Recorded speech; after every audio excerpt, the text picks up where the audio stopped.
What's going on, Ridgecrest? Travis Reed, your Deputy City Manager, Public Works Director, back again to answer some fun questions. As you guys know, recently we've been doing a lot of work. We've been trying to catch up on crack fill. We're getting some training with the slurry machine. Looking forward to that. Trying to add fiber into the mix to make our streets last longer. Currently, I'm drowning, and I say I'm drowning because I went on vacation last week and I get a lot of emails, but I'm trying to get back to all you guys that have emailed me, and I do appreciate you guys taking the time to reach out.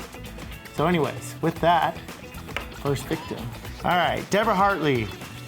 No offense to all the people who have asked, but I got a long-winded answer to a 15-second question. When will the traffic lights be timed correctly? Lots of words and data collection, but when will this be done? Forgive me if I missed the date and time frame.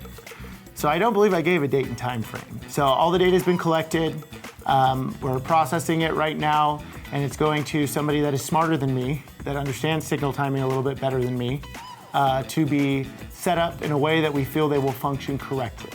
I would say that we will start implementing our new timing in about 30 days. Pardon me if I absolutely butcher this name. Yasidra Wurtzbaugh, China Lake and College Heights. The left turn light coming out of Jack in the Box doesn't change when the sun is setting. Too many have to run the light because they go through 6 cycles without changing. So China Lake College Heights. So sunsetting has nothing to do with our signals anymore. Since we went to radar, it's all based off movement. Because that's coming out of a shopping center, we get a lot of movement in the surrounding areas. So we are constantly tweaking on what we have to block out versus what we need to let the lights see. So we have to make small adjustments, because if we make a giant adjustment, it won't see anybody. So we're doing our best to try to slowly implement the things we need to block out for movement, so it doesn't not detect a car, but it doesn't detect things falsely and stop China Lake Boulevard. Uh-oh, they're hitting me with a double whammy. Josh Caribou. These videos are awesome. It's how you do it. The mayor could take some lessons. Well, thank you, Josh, but I don't necessarily know that making fun of one of my bosses is a very good way for me to go about making videos, but I do appreciate the compliment.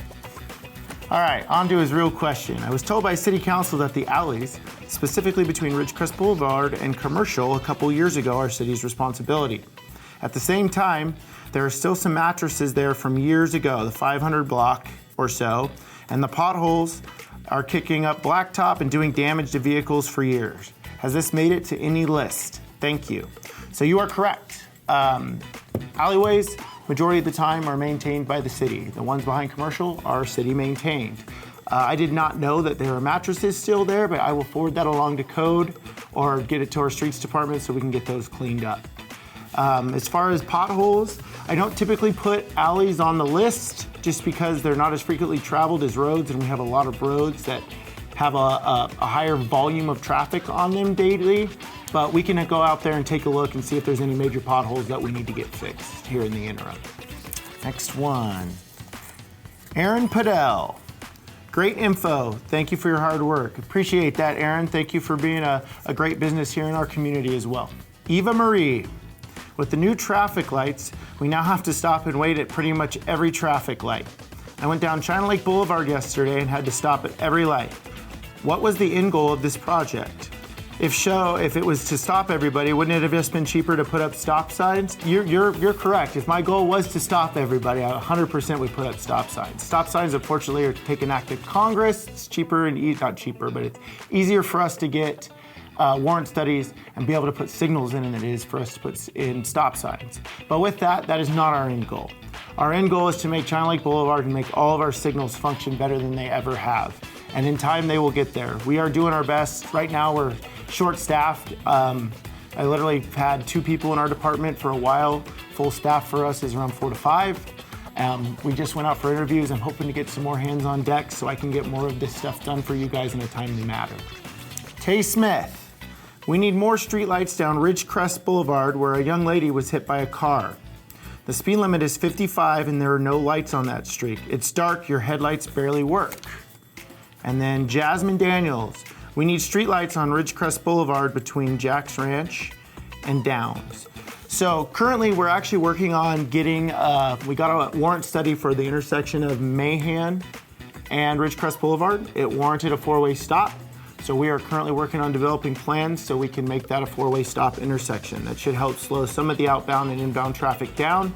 As far as streetlights, we actually are working on 2 pilot projects right now for solar streetlights because it's a very long process to be able to get streetlights with the option that we chose through SCE.